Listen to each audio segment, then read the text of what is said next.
Hello, Parallel Perception community. I am here with Lujan Matus. This is Angel Smati, and we're on our last video for Whisperings of Dragon.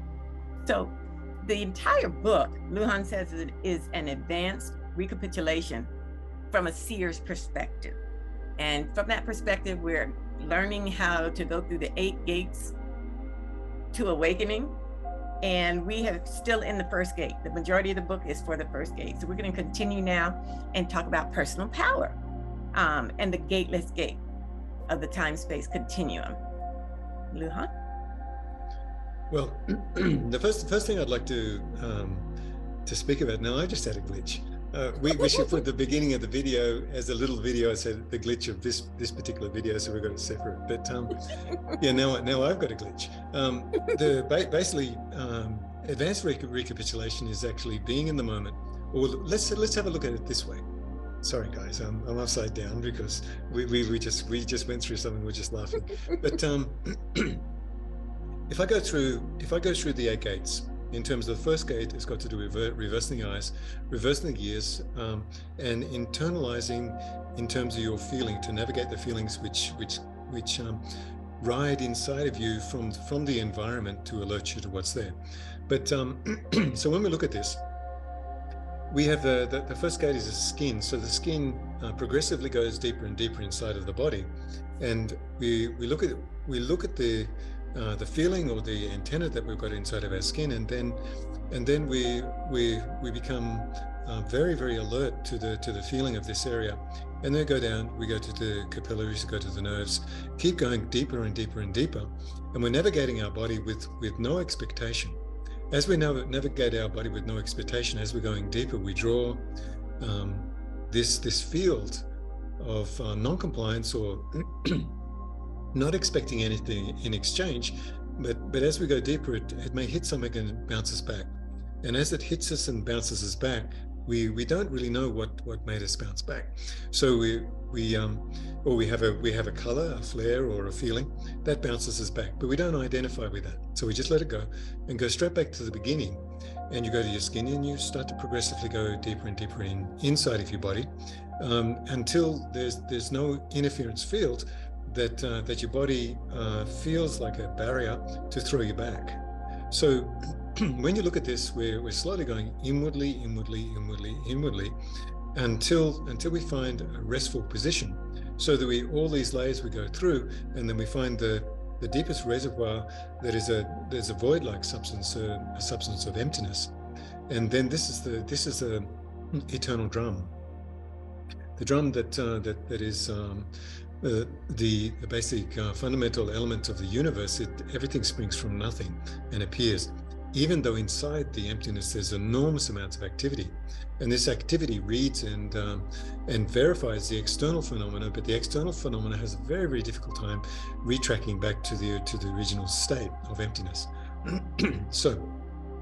So from the, now I've really forgotten your question, but I'm just going to keep going, and you're just going to have to recorrect me and put me back on the path, because I've gone off into a tangent. But so if somebody comes in, something comes inside of my body, and it fluidly goes through that emptiness, and there's nothing of me to restrict it from entering, because I've slowly built a field of compatibility with a non-formulated idea or a non-formulated premise that allows me to sink and sink and sink. So when something comes in and it hits the very, very deep drum of emptiness, then as it hits this area of non-definable capacity to define itself in many, many different multidimensional, transdimensional realizations, is that as it comes back out, it draws with it what attaches it, what becomes attached to it. And as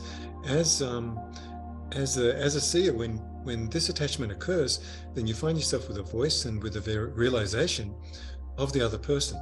And as you speak this, you're drawing upon their unrecognized potential in terms of what's hindering them from their potential. So you speak of that so to clear it. And also too, with the And this comes about by communication, by embracing what's entered you, and also embracing what reveals itself from within inside of you, with the universal ebbs and flows, which are very, very soft, very, very gentle. But it may seem like a sledgehammer to the person because it's a big surprise.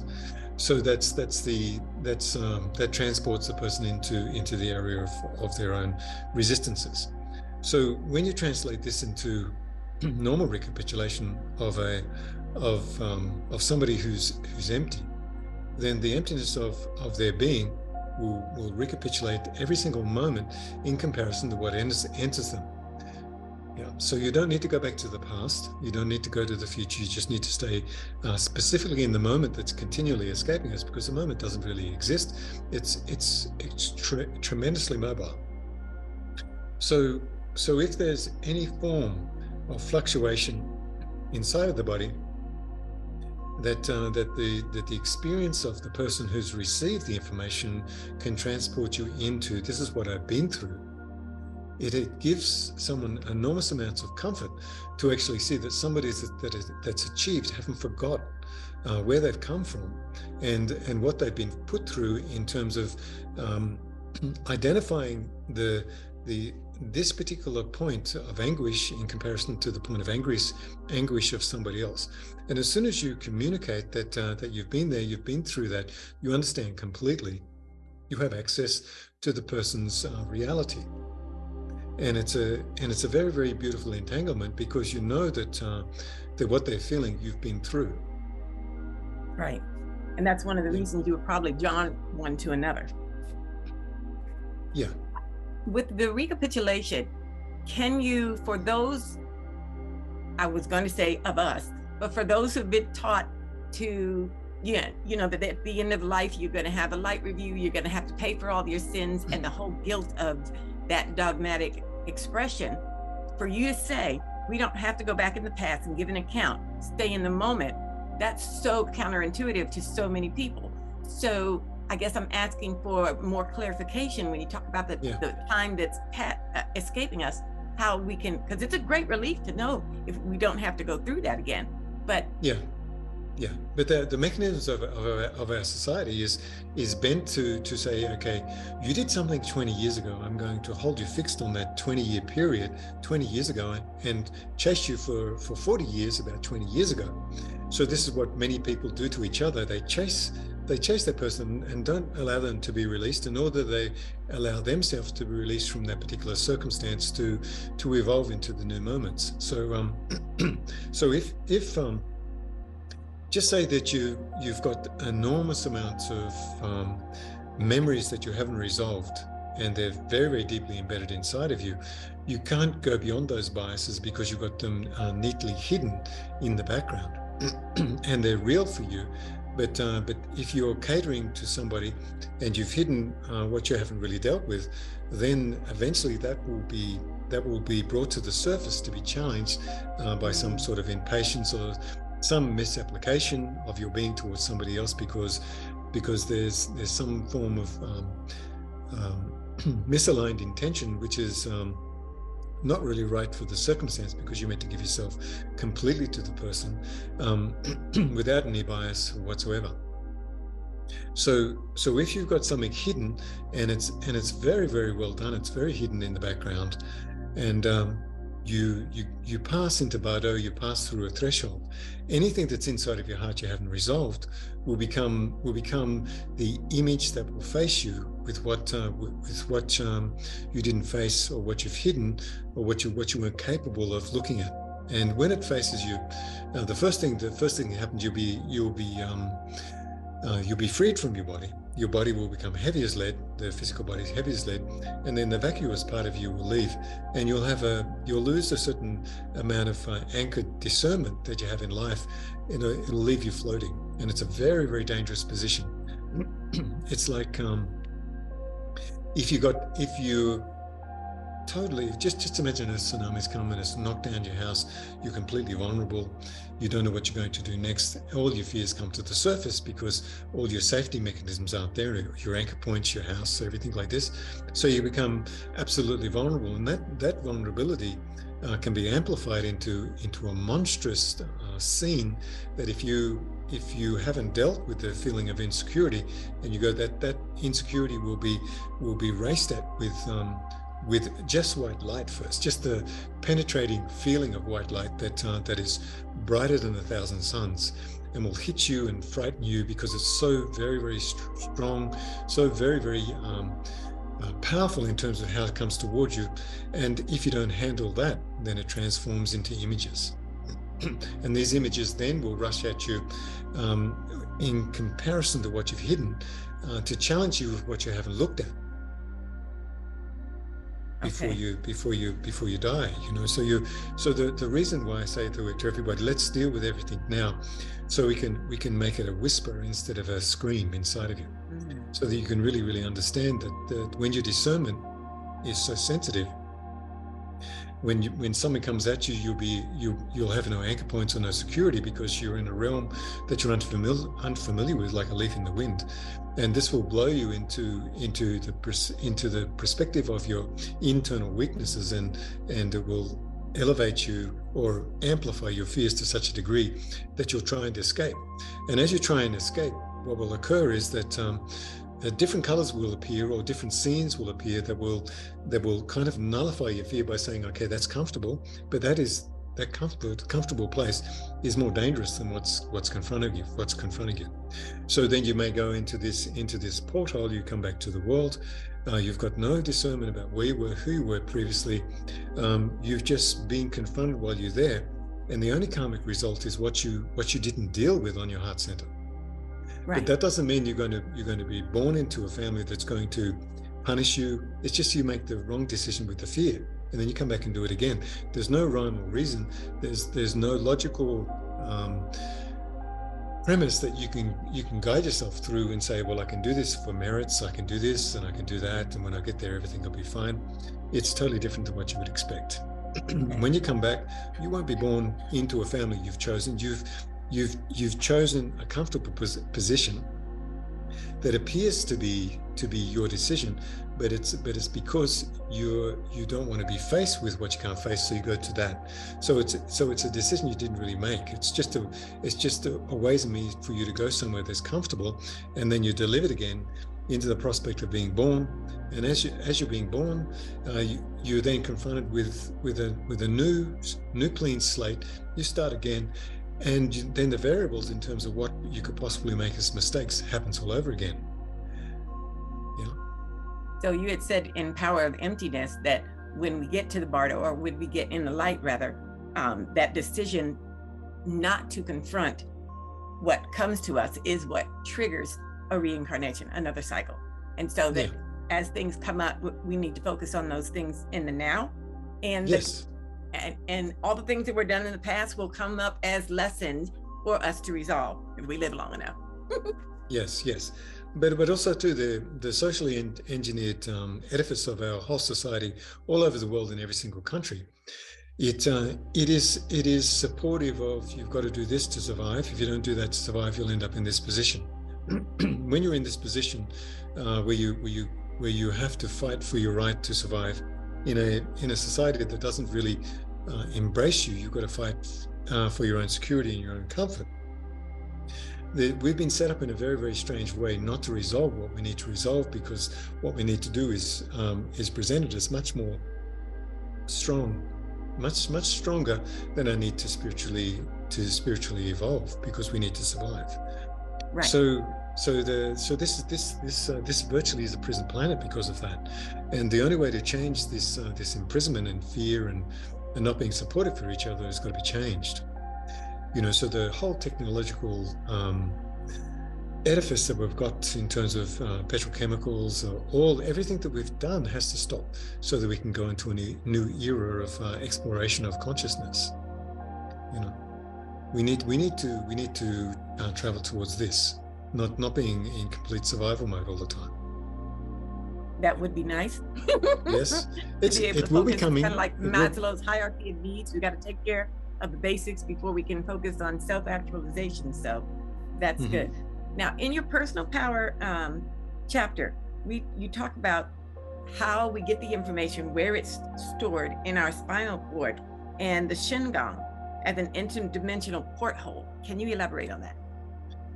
Okay, Shingongs are an interdimensional porthole. It's a I can describe this as kind of like flares.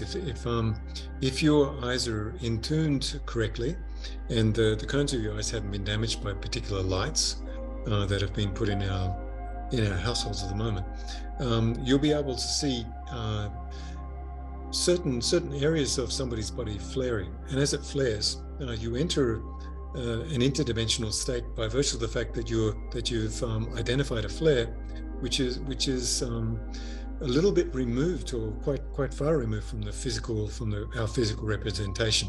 But to see these lights, you have to gather a certain amount of light within you to actually spot these.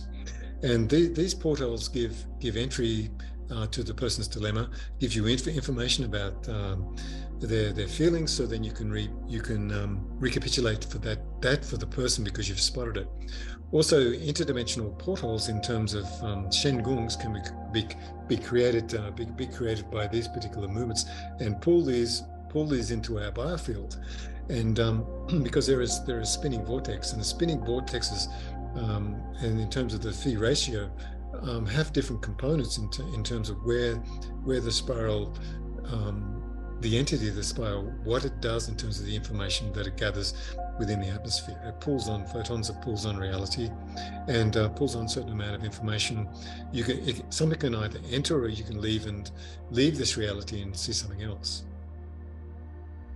That was an excellent example or explanation as to how the movement will affect the field and direct us. So that makes sense. Yeah, there was one other previous video I mentioned. I was doing these particular movements. These are Shengongs, and these Shengongs develop telekinetic skills. But the telekinetic skill, the most fundamental part of the telekinetic skill, is that you have the capacity to move something that's an object in the world without touching it. But that's just the basis of the skill. It's the most fundamental root of this telekinetic principle. So if you don't play with the first power that's given to you, then you evolve into something quite refined, which is very difficult to explain. But instead of going into the area of telekinetics, you go into the area of what the telekinetics become if you don't use the lower form of the telekinetics. So that's why I always say, don't chase the first power which appears in front of you. Allow it to still itself, so you can find the secret that's hidden behind it, and then the secret that's hidden behind that, and then the secret that's hidden behind that, because it's endless. Yeah. Yeah. So as we're discovering, before we get too far ahead, you mentioned that the cones in our eyes could be damaged by a certain kind of light. What is that? Is that fluorescent light, or? Yeah, fluorescent lights, the normal lights that you find in Asia that are sort of coiled lights that if you break them, you've actually got to get hazmat to come and get them out of your house, because they're so dangerous. Wow. But the light that comes from the newly designed LED lights damaged the gray spectrum in the cones of your eyes. And if this is damaged, then you don't have access to certain light frequencies in your environment. And these light frequencies are very, very important. Even if you don't see a flare, your eyes they set for a frequency or a beam of light which goes from you like Superman. Okay, I like. Was it a bird? Was it a plane? The X-ray beam, yes. That's good.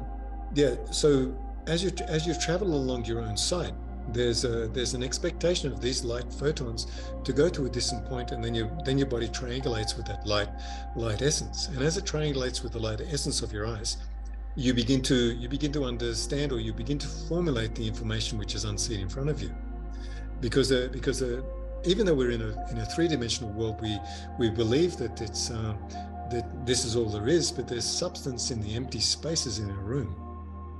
and those substances will reverse engineer themselves upon you. Or say I look at something from a distant point, and then my tissues triangulate on that, and there's always a rebounding.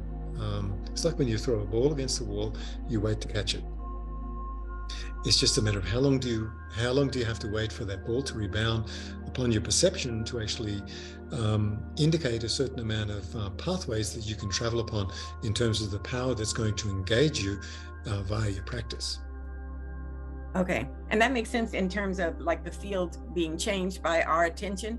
You talked about the frequency of, and what I want to do now is talk about gazing. So that ties us into gazing, where you say what you gaze upon is looking back at you as well. And you use the gazing technique to show us how our hands, are connected to feeling but the candle gazing, where you talk about 98% of the attention is within and only 2% outward. Can you clarify that for everyone? Okay, with the candle gazing, you obviously, if you have a hard focus, it'll burn your eyes, and when you take your eyes away, you'll see the outline of the flame. So with candle gazing, it's better to put it behind a body of water and put flowers in or flower petals into the water, so you diffuse the light. So this diffusion, it gathers toward you with the petals have a certain amount of information embedded with them. So like I'm wearing a bone mala. So everyone's going to say, Luhan, why are you wearing a bone mala? There's a DNA principle within this bone mala. In Nepal, they don't waste anything, so they take the bones of the yak and they make it into beads. And they say, why should you wear that? It's highly protective. It's a very, very powerful animal. I'm carrying the DNA of this particular animal on me.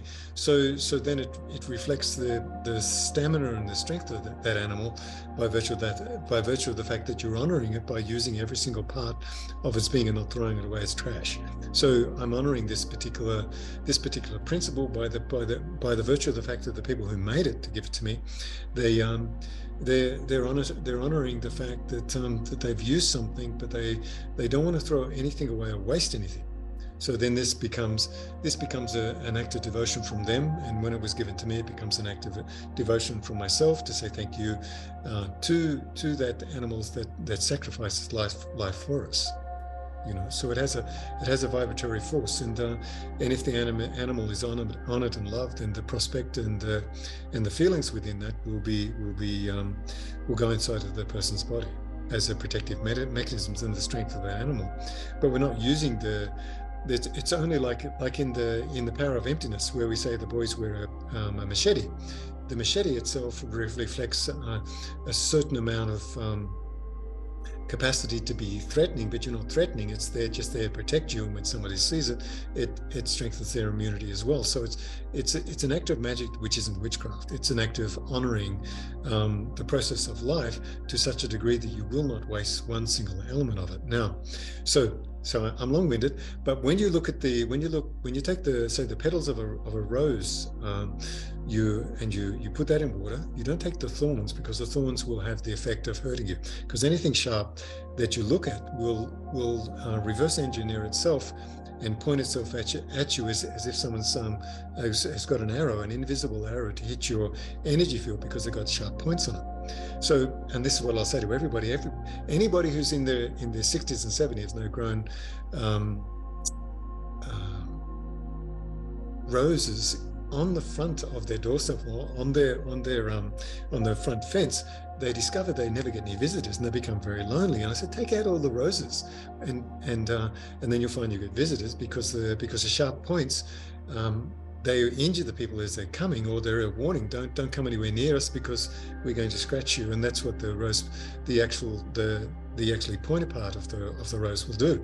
But then people take the rose and take all the sharp bits off, and the smell is so beautiful, the petals are so silky. You give that to someone who you love, that's fine. But there's a boon and there's a danger in a rose bush. So you just take the petals off. They're beautiful, they're soft, you don't smell them, they feel like silk. You put them in the water, and you put the water then will assume the beauty of these particular petals. So you've already changed the aspect of the water into the petals of the rose, because immediately, the petals are used for projecting something very, very beautiful towards somebody that you love, or towards somebody that you're devoted to, or you put them on somebody's grave because you're grieving. Yeah. Now they have a particular representation that changes the water. And also too, you're looking through a glass, maybe a glass round small fish pond, where you hold a little fish in, but also that's an earth element, it's glass. So you're looking through, you've got water, you've got earth, and then you've got fire behind it. And it will illuminate, the fire will illuminate and then shine its ability through the water, through the rose petals with this fire. And this fire is very nurturing, and it won't burn the eyes because it goes through the elements that have changed in the water, because your intention itself, I'm putting it in there to gaze, so some form of release of DMT can occur, so I can evolve.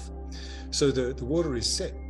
Just like when I look at you, if I look at you and I look at you very, very honestly, very, very openly, and call you, you're a beautiful person, like this, I will gaze at you and interact with you exactly the same way I interact with what I gaze at, because I'm gazing at you and communicating with you, and your field of energy comes back to me. This is exactly the same as what we do with gazing. So we're learning how to be respectful and being very, very careful about what we're doing in terms of what we're receiving and how we're setting it up.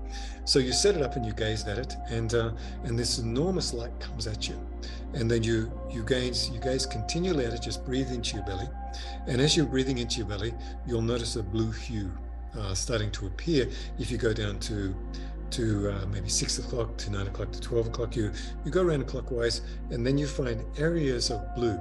And these areas of blue, in terms of where your eye is located, is where the release of DMT is. And when you allow the release of DMT by virtue of the fact that the flames, the flower, the water is giving you indication, that's where your eyes need to be in terms of their transitional point to hit that very, very special point, which is right in the center of your brain, to release this DMT or altered consciousness. The blue is an indication that this is occurring. Yeah, so that's what you're looking for.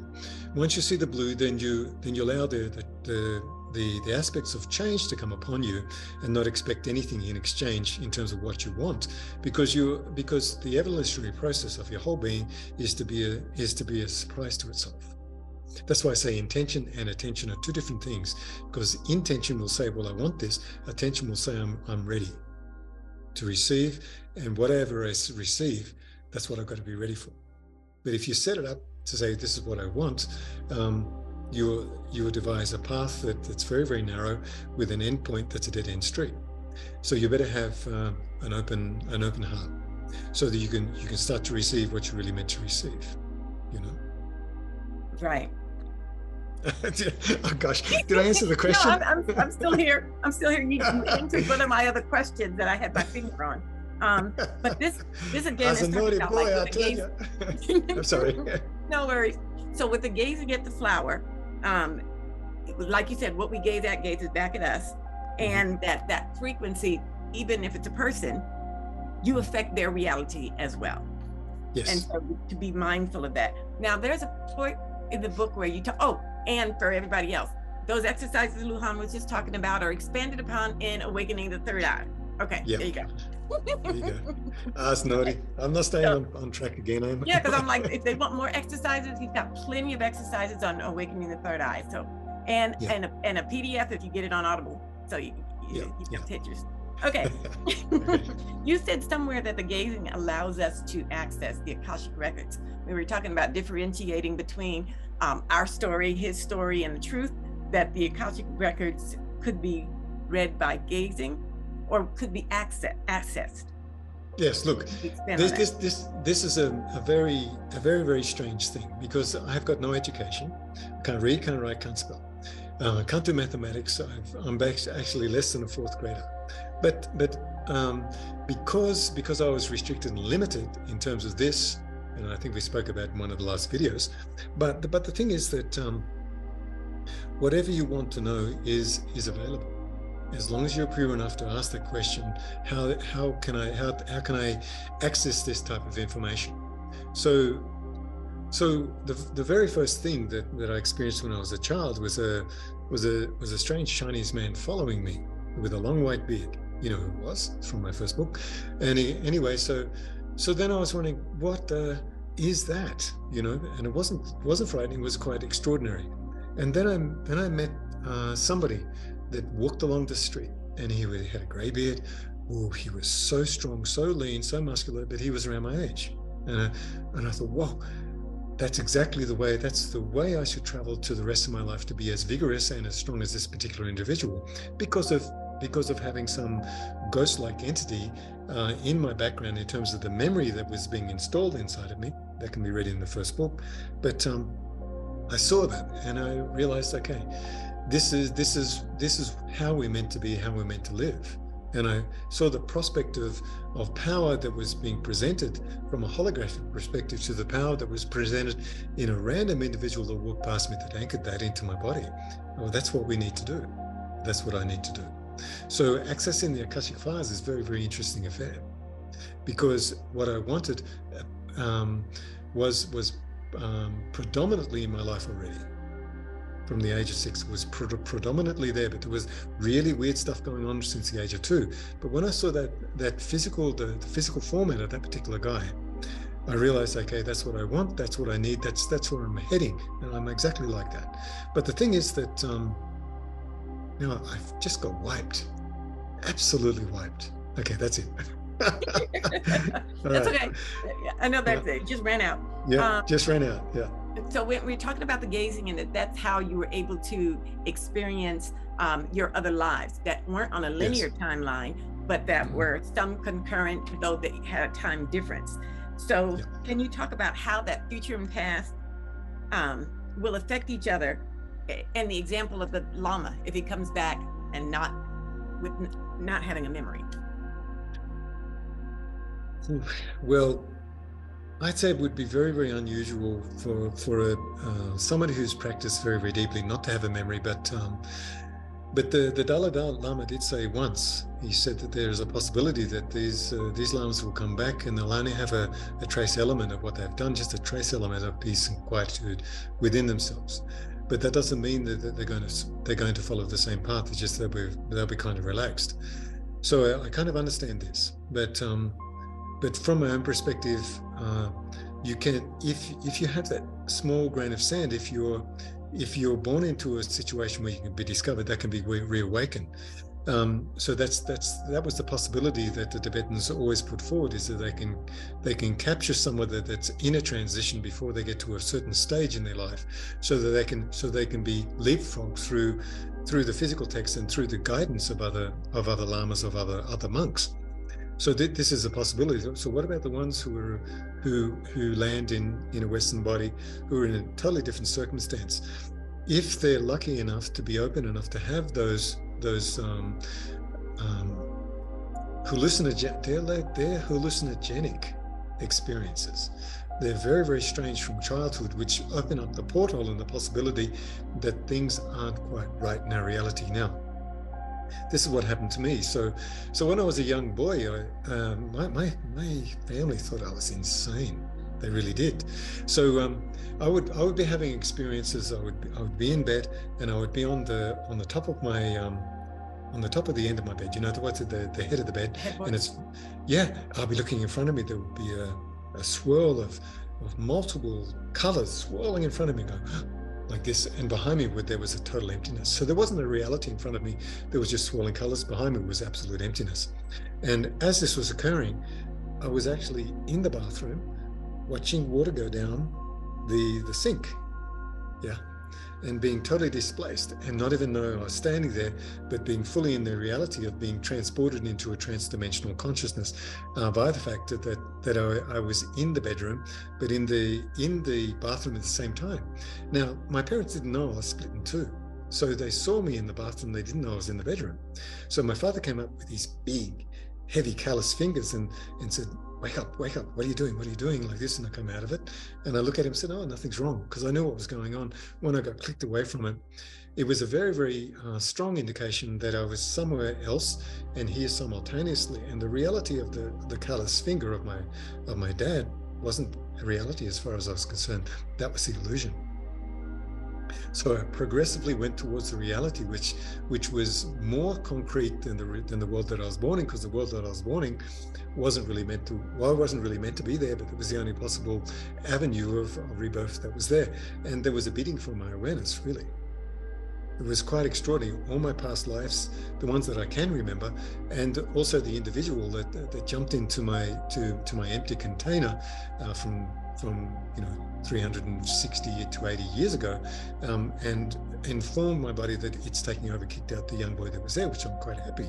But and this is a long story, and it's quite. I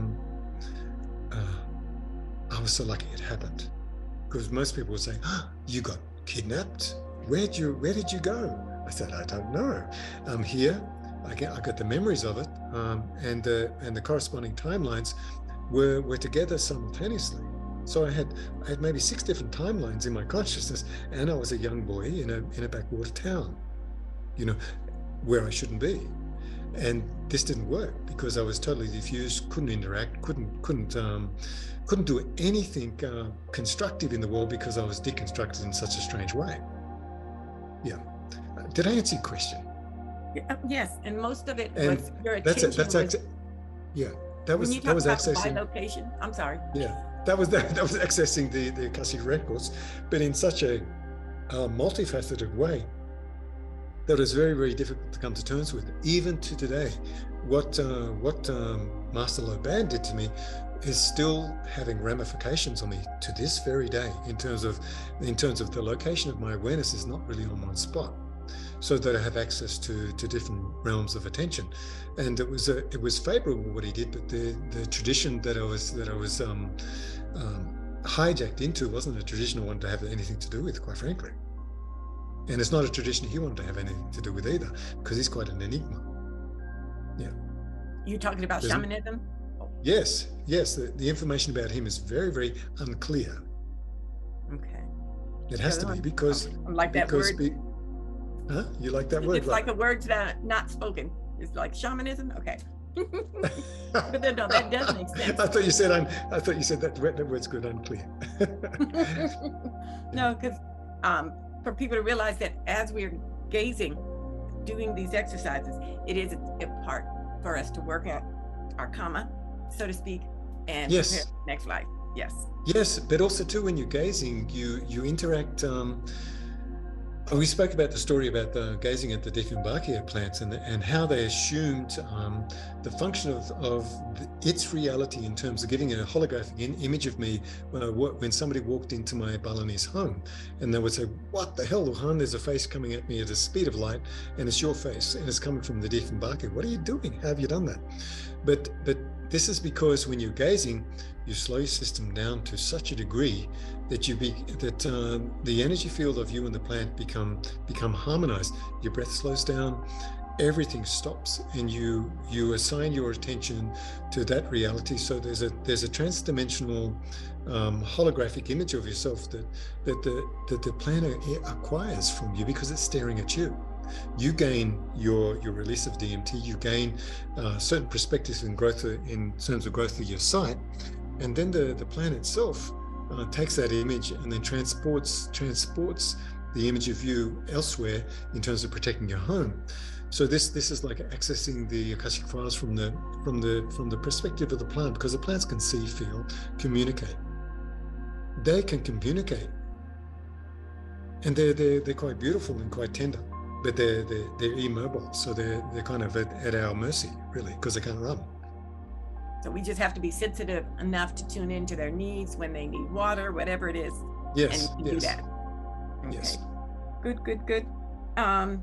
In listening power chapter, in the last video we talked about whether or not you're going to share with a loved one or a friend your wisdom, and when to keep silent. I asked you about how you can cultivate a relationship if we're not discussing those things. And here in the listening power chapter, you said that sharing experiences can be a bridge of discernment. Can you explain how sharing the experiences can be a bridge of discernment? Okay, so I'm share. We're sharing our experiences now. Right. But Okay. it's not really contingent on the social engineering in terms of how people normally replicate themselves, duplicating themselves through conversation. If you can speak about something which is highly out of the realms of comprehension, I do this with my wife all the time, and she's saying, "I wish I would have."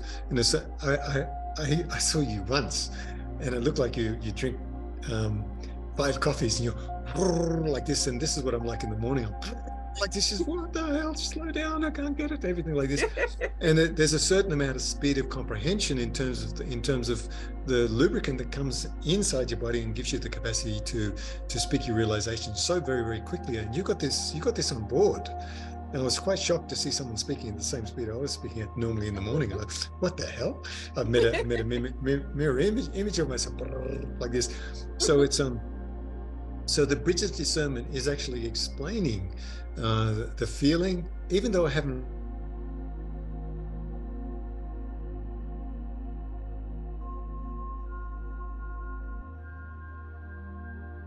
because it's embedded inside of you, but you don't think about what you're going to say.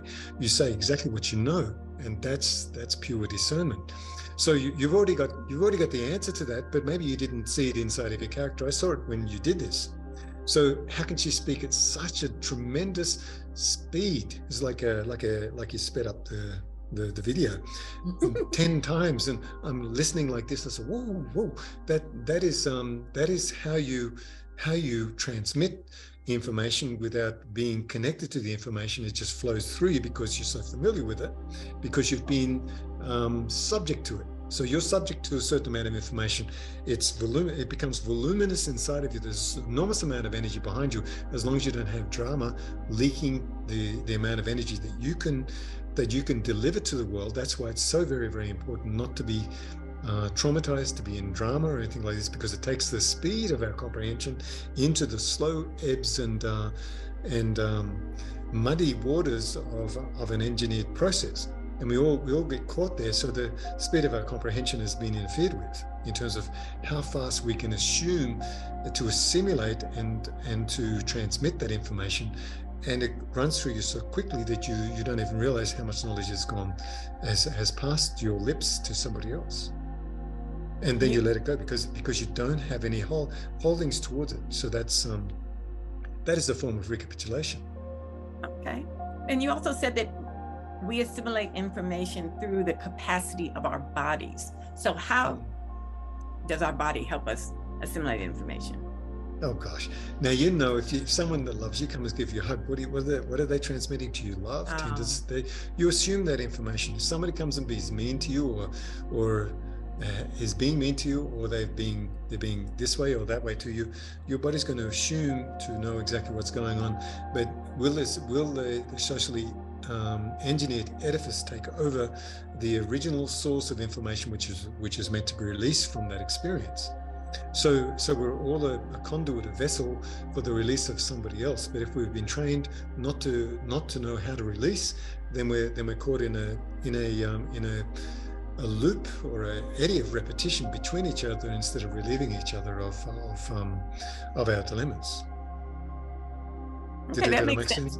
Yes, yeah, makes sense. That made sense. The hug description made it easy. Then I was like, oh, that makes sense now.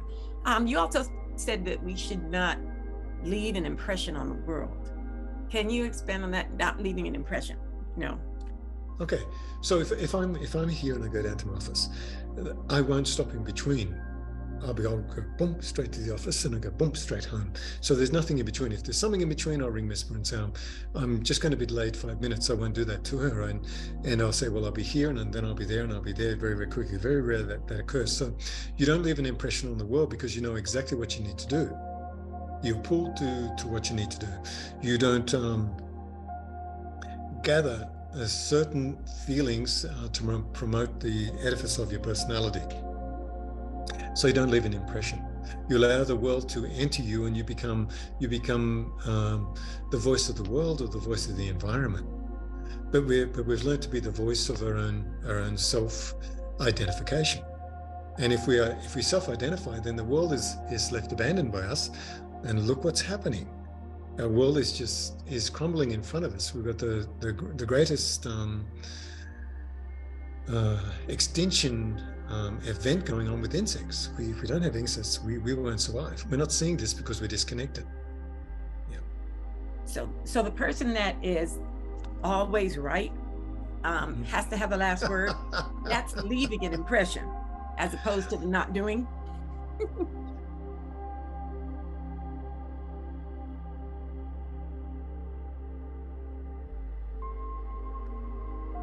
This is a very interesting subject. It's the impression always leaves quite an indelible imprint, but that imprint is like a mandala.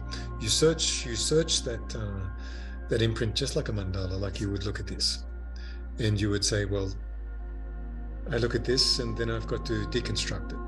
Yeah. Yes. So if I've got something like this in front of me and it's still an impression upon me, then I have to deconstruct what's being created. So when you see the Tibetans do a mandala, they put it together and then they wipe it clean. Right. So whatever they create, they allow it to be subject to impermanence. So we have to follow the rule of living and dying, that we have to be aware of the impermanent nature of everything and try to deconstruct everything which we have made a permanent residence within inside of ourselves. So we have to deconstruct that. So we don't leave an impression on the world. We allow the world to leave an impression on us, but then we have to deconstruct it anyway. Okay. Yeah. Thank you. So we're left empty enough. Oh, I see. We're not carrying that baggage. You're not carrying the baggage, but you're very, very responsible until a massive amount of people start to replicate this. And as soon as a massive amount of people start to replicate this, then the paradigm of the world will change. Okay, and so that's that consciousness shift that we are hoping for sooner rather than later. It's got to happen.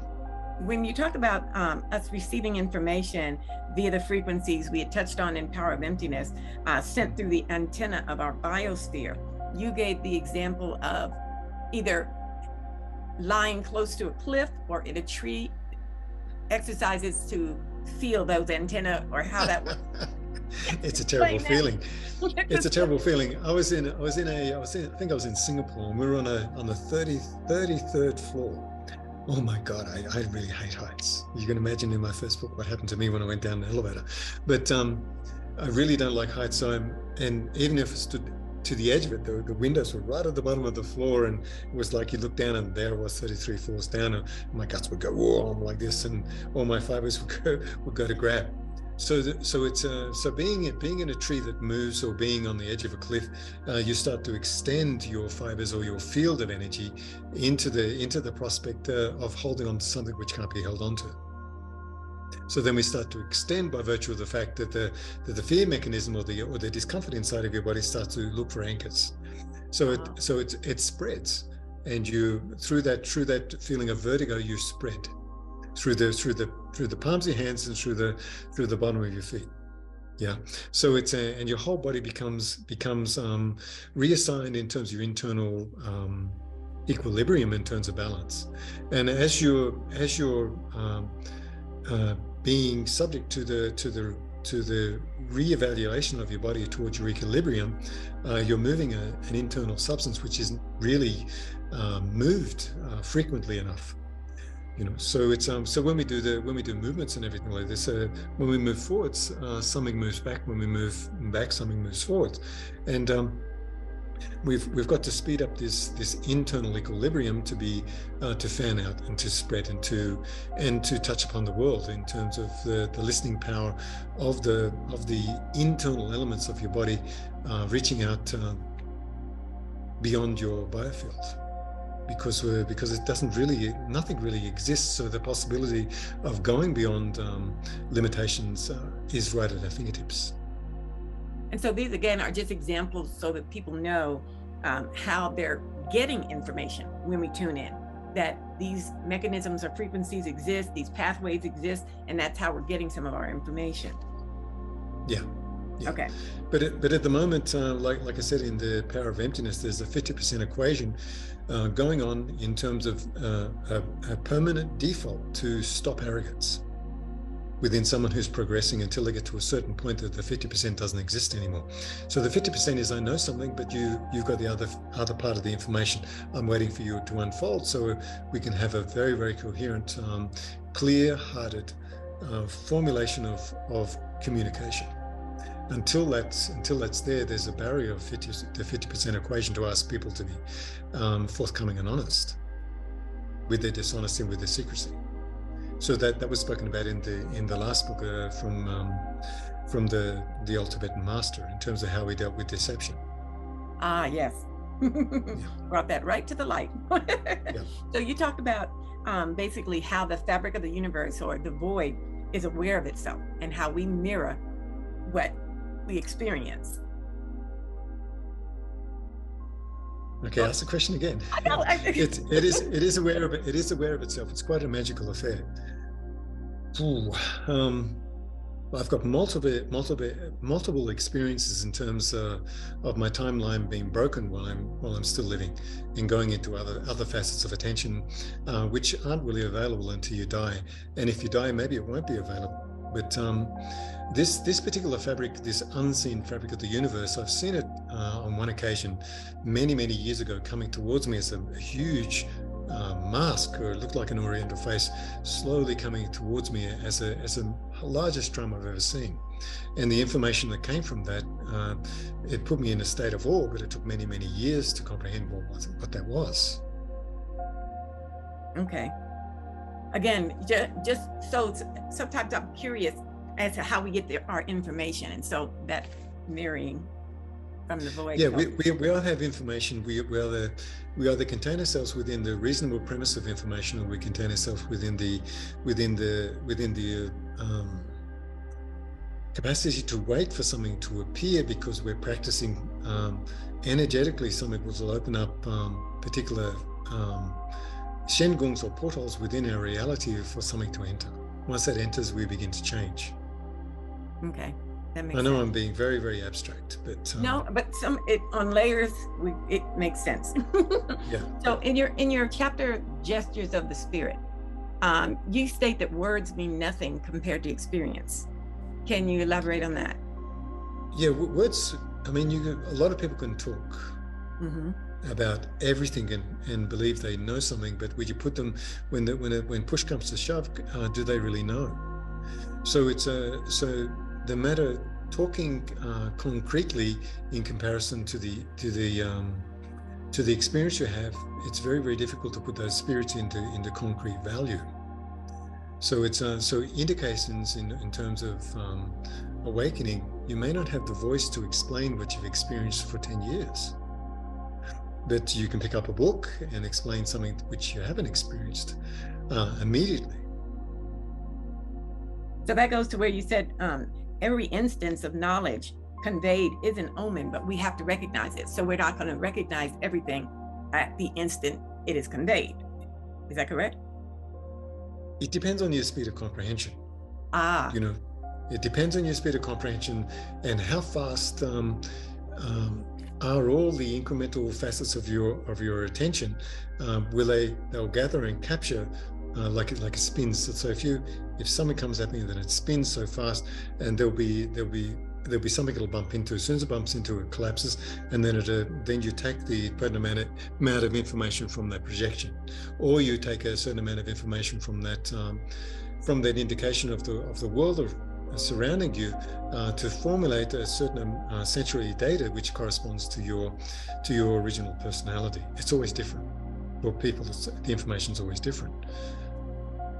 Does that have to do with it? Does. That makes sense. Yeah. Does this have to do with like the compartments that you spoke of, even though it's awakening the third eye?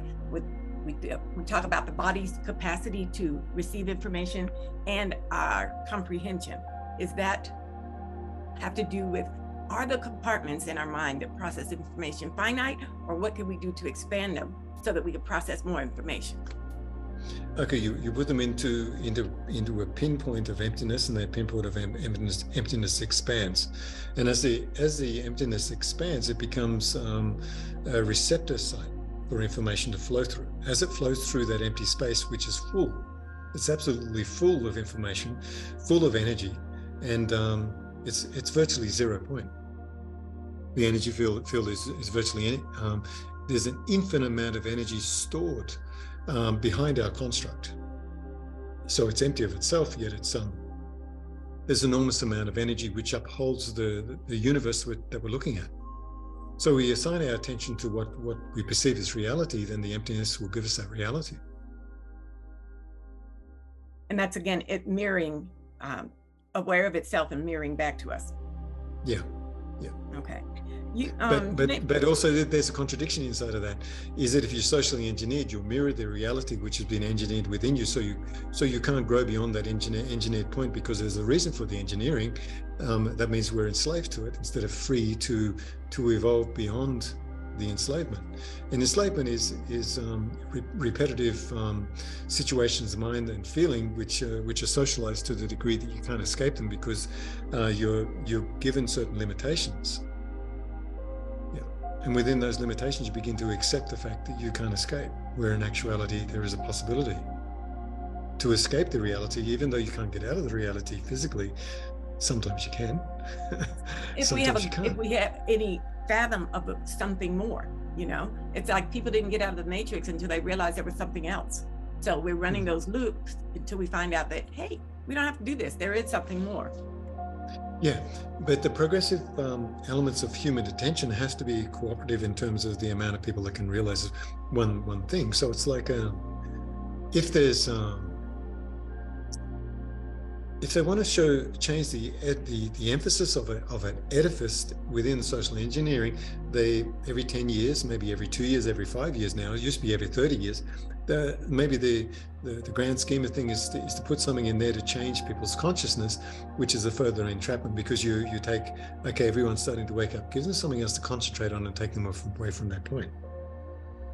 So the edifice can be an entrapment, and if there is a certain amount of awakening meant to occur, then they've got to make sure that the majority of consciousness doesn't go in the right direction. So if the consciousness doesn't go in the right direction, then you're born in interesting times. And you remember we talked about that as the Chinese curse. May you be born in interesting times, because interesting times are quite dramatic. Very challenging. Yeah. Very challenging, yeah. You made a comment to indifferently watch our circumstances, yet be lovingly involved. So that sounds like, a contradiction, an oxymoron. How can we watch our circumstances and still be indifferently and still be lovingly involved? Yeah, I think we spoke about this in the last interview, is that once you discover there's a certain heartfelt feeling, once this heartfelt feeling, you begin to gravitate towards that, then it infiltrates your whole system until your whole system is flooded with this particular feeling. You've got no opportunity but to see from that vantage point, but you have to build it of a voluminous feeling of care and love, and openness to the world without judgment. Okay. Even though there is an enormous amount of discernment without judgment. Yes. It's being able to judge and value something. It's so second nature to most of us. It's hard to stop and turn that off. Yeah. Go ahead. You're going to say something. It's a beautiful thing that comes from our chest. It's a beautiful thing. So it's yeah. I'm going to go back just a little bit and revisit just briefly when we were talking about the overlapping time continuums and how that affects our life in the present, past, and future. Because if you speak about your lives, you can say how, or a candle gazer, how their revelation in their moment affects the other lifetimes. Can you discuss that? Okay, I've got a student that was prolific fire gazer, maybe many lifetimes ago. And as I was looking at him, I saw him gazing at fire. And I said, you used to gaze at fire gaze, and you can travel through particular elements to find a previous lifetime, but that doesn't really mean that you obtain a certain amount of information. It's just an open portal. Ask the question again. What we do, whether we're the candle gazer or the one being gazed at, how our actions affect one another through the timelines. So that if I do something now, does it affect well, like say the Tibetan monk, that was in the past. So anything you do now is not necessarily affecting that timeline, correct? But you can do No, not at something all. here to affect the Not future. at all.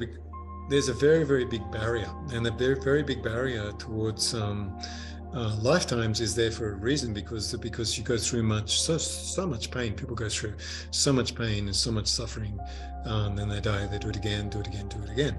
But the only element that matters is the affection that opens up the predictability of that particular lifetime, whether it's futuristic, because I have a timeline in the future of 500 years, and this is corresponding to this time continuum in terms of what was meant to be altered in terms of information.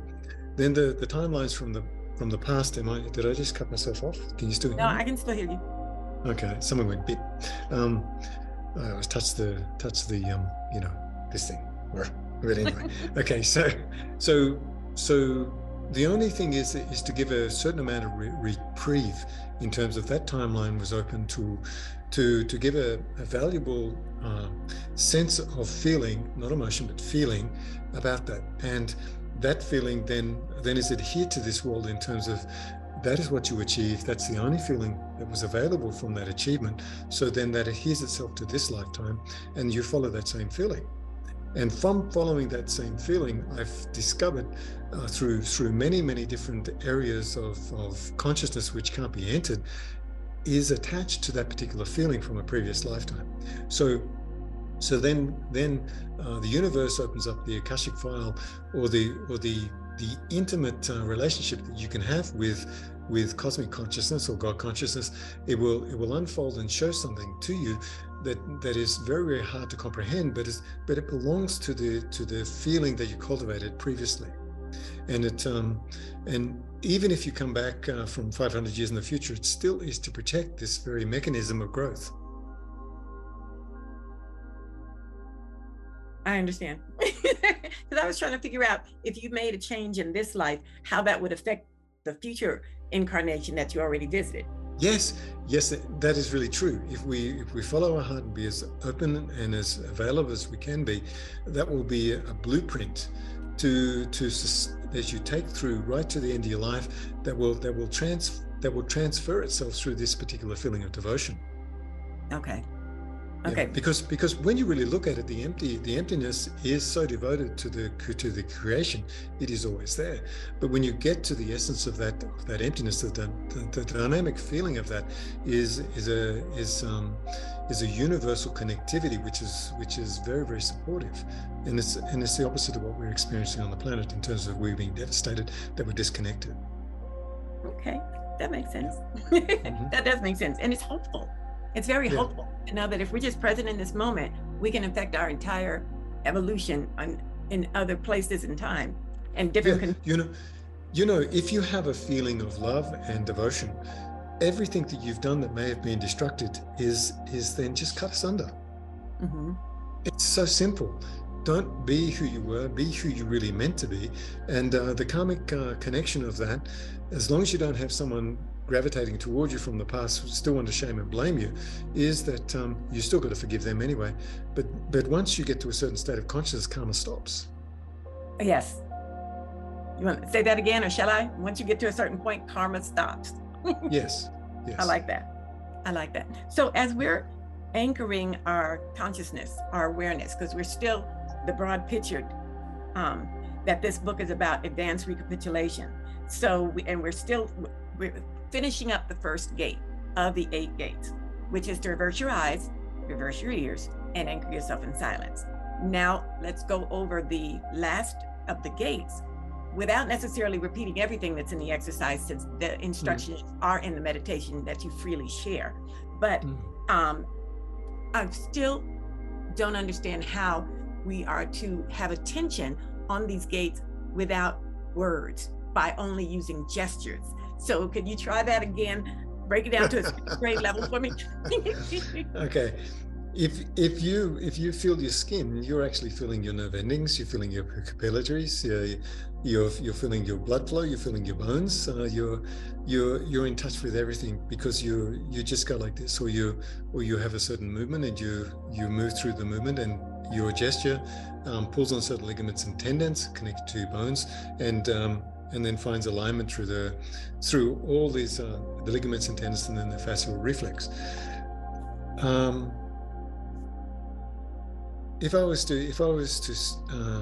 If you give someone a hug, you're not believing, you're not concentrating on skin, but you become aware that there's a contact of skin.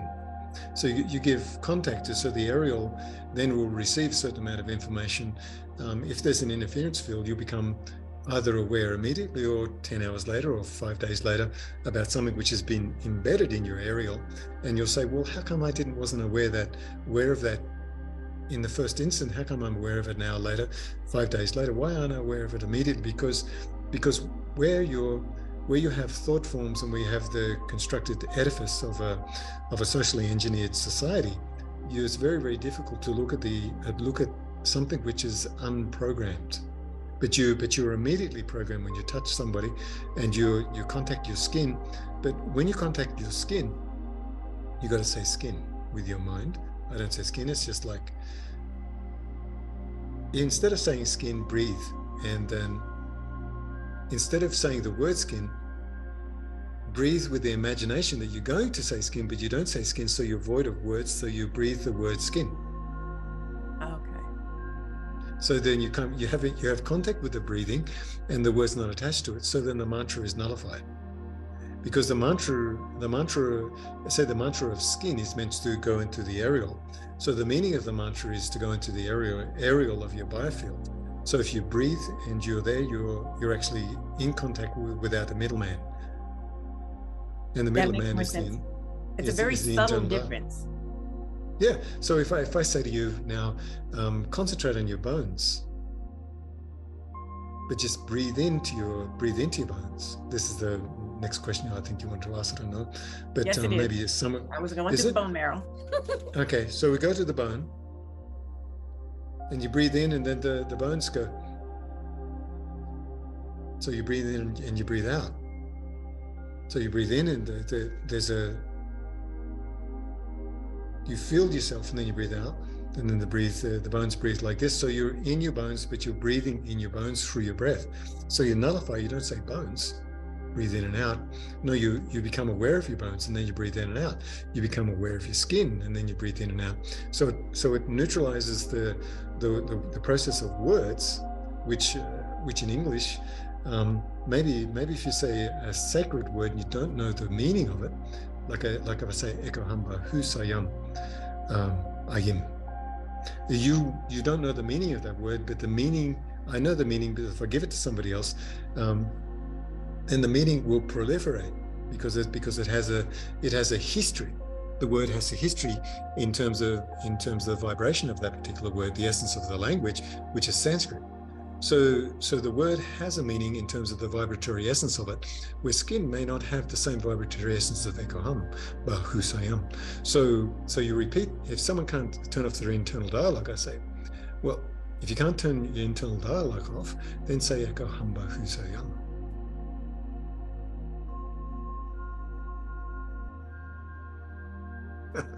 And then you may say Ayim. Soham. And then the propulsion of the essence of those particular words. So you breathe in Ekoham. So you say it by breathing in. So Ekoham Bahusayam settles into my belly, not into my mind. So if you say that, if everybody says to themselves, I'll say it, you breathe in as I say it, Ekoham Bahu Sayam. And the breath directs it into the body. It doesn't stay in the mind. So you can use a portion of your mind to breathe the word, and you're pushing it or allowing it to flow into your body and not stay stuck in your mind. So you break the control mechanisms of the mind by breathing in, and then eventually all you're going to do is just breathe in, and then there's no mind to contend with. There's only breath there, and then the magic that you've arrived upon will be amplified already because you've already started the groundwork of that perception internally. So if you don't know what the words mean, and then you put that into your belly, it's a command. I like that. In the beginning, there was the word, and the word was empty of itself. That makes more sense when you were talking about you don't necessarily pray a prayer, because those are the words. It's. Yeah, I just told you what it meant. That's good. No. So when we're going through the gates, the VA gates, you mentioned for us to spend a little bit more time at the bone gate, since that's where we have a lot of healing and boost our immunity. Can you just touch on that briefly, since other disciplines teach bone marrow breathing differently than you do? Well, the bones is when you can allow the energy to run through your bones, very magical. Because we're held upright by our bones. Our bones have a lot of substance, but they're very flexible, and the piezo energy in the bone can be activated through expansion and contraction. So even if you contract your abdomen and release your abdomen, there's a release of that energy starts to travel through your spinal cord. So then you open up your joints from your shoulders here like this, and you open up. And then you release it. As you release it, the bones return to the position, but there's a floating cessation happening within your body because of that. So the compression and the release are very important to open up the bones. And breathing into the bones and breathing out of the bones, or becoming aware of your bones, just the framework of your bones, not even the dropping of your flesh, just your bones themselves. As you become aware of your bones in terms of breathing in and out, your flesh will automatically relax immediately.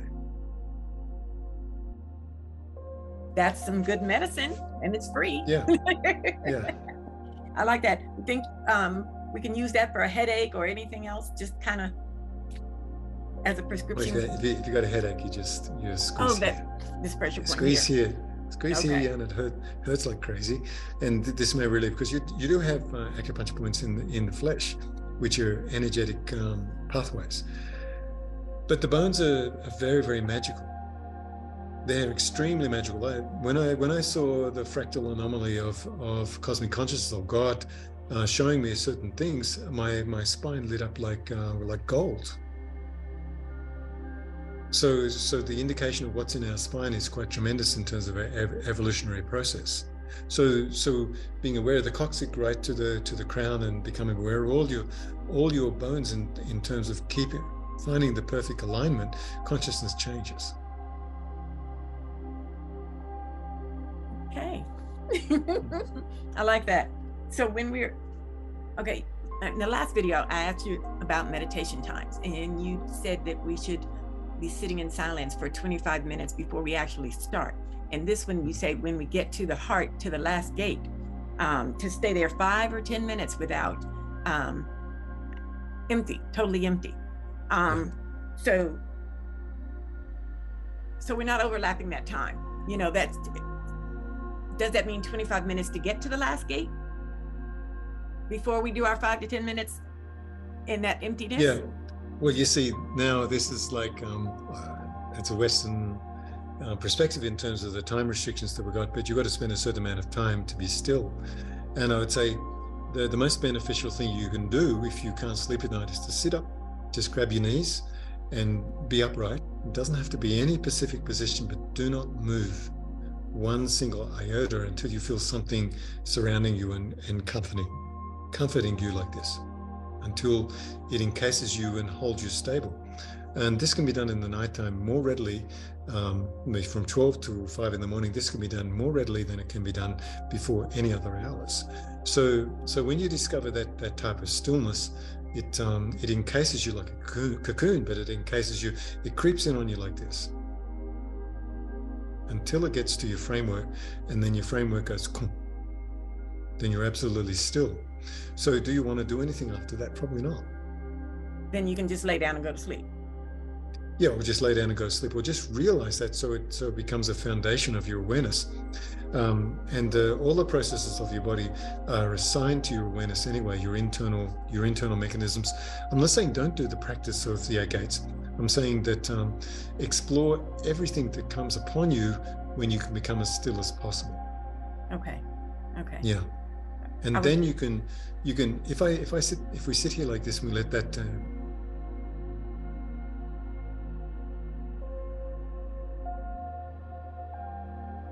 then I may look at my skin at that particular point. Just look at it, because everything is so stable that you start to travel into the mechanisms of your physiology, but you have to be so null and void. You just have to be very, very slightly aware, because you've given yourself the opportunity to disappear. It's more easy to disappear in the darkness than it is to disappear in the daytime. Okay. So that's why a lot of the monks they will stay awake all night practicing like this. Okay. Yeah. And have the support of the planet and the alignment and. Yeah. Okay. And then still stay up while they're drifting into. They become in a state of awareness. Like then it becomes true dream yoga. I did it again. I'm still here, aren't I?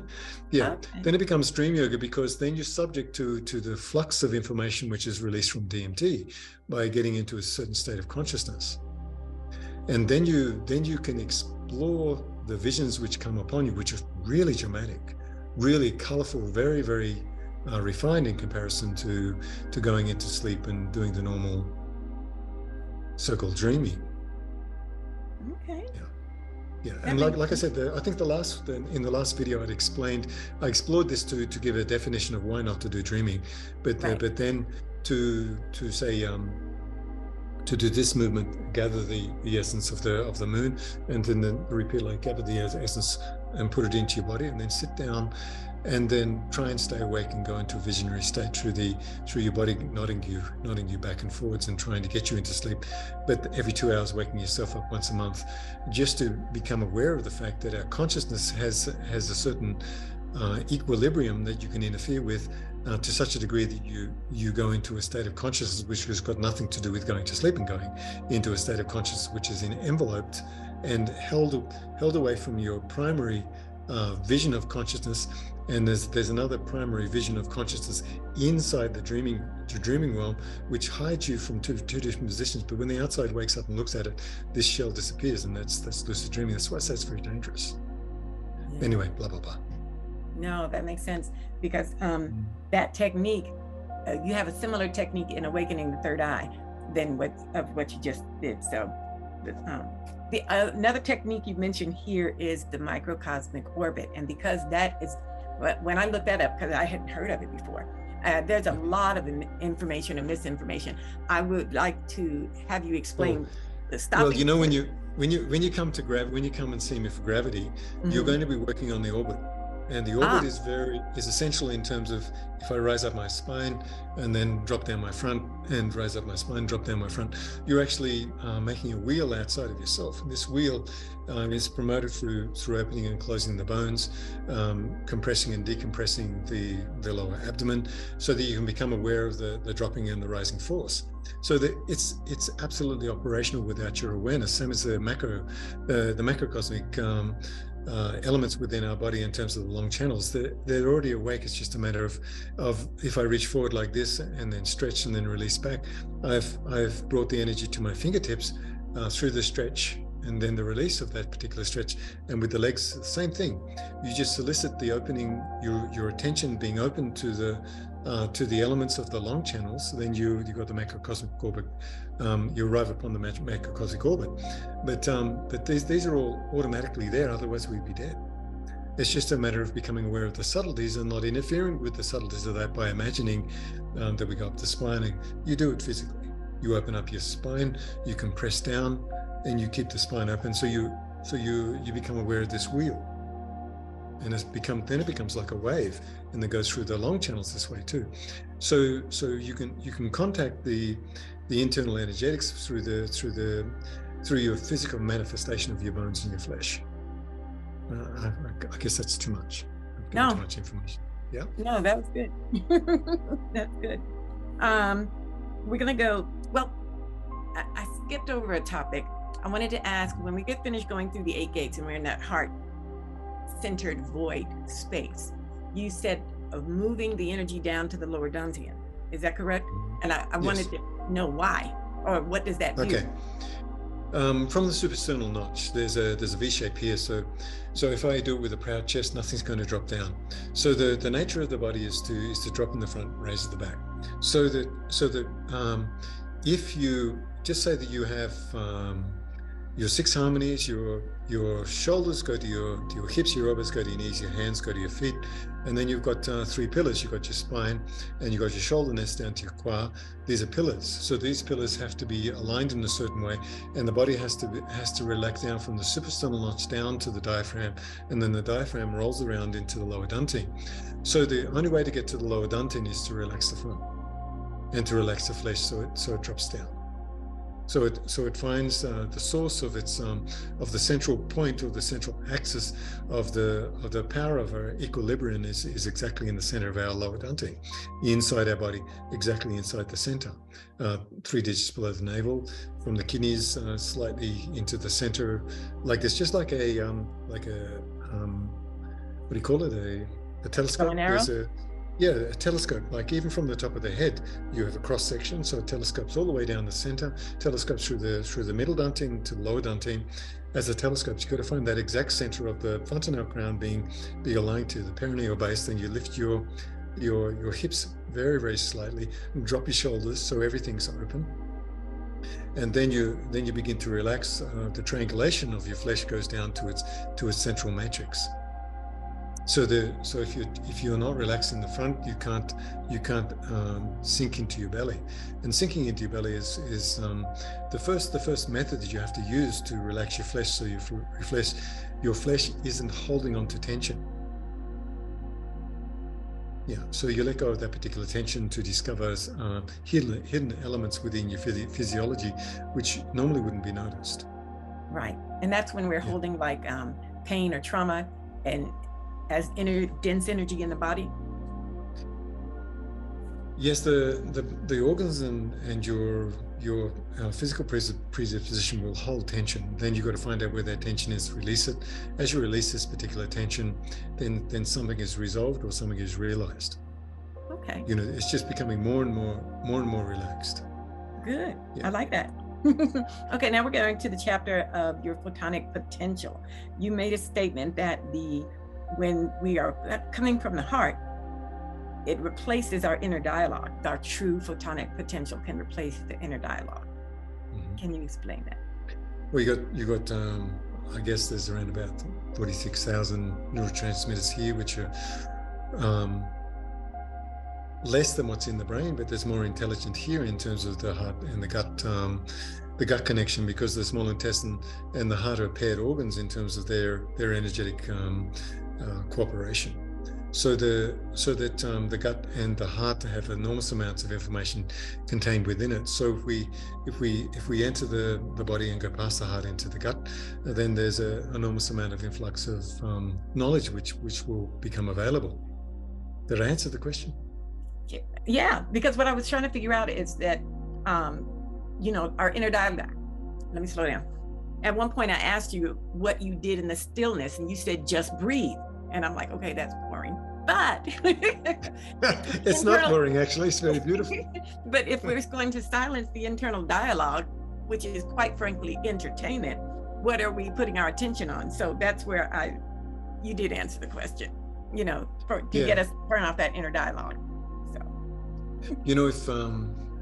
if you sit in a field of flowers and the wind caresses your face, you feel it, you don't think it. So the same with breathing. Oh, and that becomes a gesture. Don't think it. Yeah, a gesture. Got it. It's getting there. Okay, so now the difference between seeing and knowing. We talked about, or you mentioned that thought collapses the membrane that holds the holographic image or wave pattern into place. That thought can stop that. So we need to be in a position of seeing or knowing, but not thought. Yeah, thought collapses the field of realization, because thought is basically constructing a logical conclusion, where the logical conclusion may not be logical, and it may not. It's probably not where we're really meant to be. But you can use your thought forms for mundane processes, and then go into an automatic process through routine. So routines are very valuable. Okay, that makes sense. You also said that negative thought can be abusive, negative thought processes. Can you explain that? Well, they harm yourself. They will inadvertently harm somebody else from a distance. You've got to be very careful not to cultivate any harm, because it'll come back on you. It's like ghosts.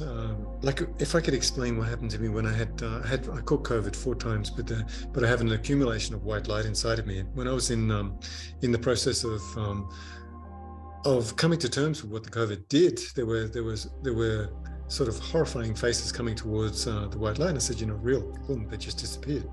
But so it's very, very important not to connect with a fearful process, or a process which doesn't belong to you. And so not to mirror or mimic anything negative outside, nor mirror or mimic anything that you've seen internally. It's just to let it go, because it's an illusion. Even though it's as real as can be, it is an illusion. It's like looking behind the curtain. Yeah, looking behind the curtain, yeah. Okay. You also, when we're doing the 8 gates, you mentioned something about our posture. What is the correct posture? And talk about the squash ball. The direct pasture. Yes. With the couch. Yeah. The squash ball, the perineal floor doesn't, collapse. All right. The basically putting a soft. It's not a golf ball. What are those softballs called that you hit against the wall? The ping pong or a squash ball? No, squash ball. Okay. If you're leaking energy in any way whatsoever, you very, very gently sit the squash ball on your perineal or your anal base, depending on whether you're losing energy, just to seal that particular part of your body, so the orbit is very, very clear and sealed in that area. So that you don't, when you do relax it, there's not going to be any leaking there in terms of energy release. Exactly, the energy doesn't. Well, good, because I thought about that and I was like, wait a minute. I was trying to picture it, and I'm like, that sounds quite uncomfortable. But yeah, it's got to be on a soft cushion for sure. And yeah. So, okay, and so we went through, like in your general esoterics of Lobampai, you got the glossary, and that pretty much self-explanatory, except for that particular issue we just discussed. And you go through the microcosmic orbit. So if you have a look at it, if you sneeze and you cough, when you sneeze and you cough and you get more and more depleted, is because when you sneeze and you cough, your anal floor, even if you don't break wind or anything like that, it still releases a certain amount of energy. So that's why the anal floor has to be sealed. So when you sneeze and you cough, it kind of goes like this, and there's a certain amount of energy released from this particular area. So that when people do get sick, they get very, very sick when they sneeze and cough too much, because they're still depleting their energy in this area. Yeah, that's pretty good. Okay, we'll leave that alone. Okay. Not talking about that stinker anymore. But it made no sense to me, but now I understand the why. Okay, So now we understand the why. So basically that's everything in this book. I wanted to finish, if you don't have anything more, on when you said, if you think, you won't see. And if you see, you can't think. That's right. Okay, anything you want to elaborate on that? Because that was my last thing. Well, it's basically when you don't think you can realize, but if you think it's more difficult to, thinking is a process of realization, obviously, in terms of standardizing what you're thinking about into a resume of resources that align with each other, that are coherently adaptive to support the whole premise of communication in this area. But if you don't think, then you can dissect that quite easily. Okay, well, that was good. We went through the whole Whisperings of the Dragon as a means, that introduced various techniques as a means to get to our heart center, so that we can act in real time and make the best decisions that we need to, living a constant recapitulation. Yeah. Living a constant recapitulation is basically to love and care for the people who don't love and care for you. Now that's hard. Well, just say that I'm in love with my wife, then that has to emanate into the environment. If I'm joyful enough, that emanates into the environment. You have to make sure that this status of awareness isn't injured by your own concentration on something which is too negative. See it for what it is, move away from it before it injures you through repetition. If it injures you through repetition, that's just your journey, and that's your obstacle that you need to overcome. Okay, well, that makes sense. Everybody goes through this. Yes. Well, Lujan, thank you very much. This has been wonderful. I got a lot of questions answered, and I hope everybody who watches is enlightened as a result, because this is beautiful. But thank you. You're beautiful. You're beautiful too. I really appreciate you. Yeah. All right. Bye-bye. Okay. Love to you. Lots of love to everybody. Bye, everyone.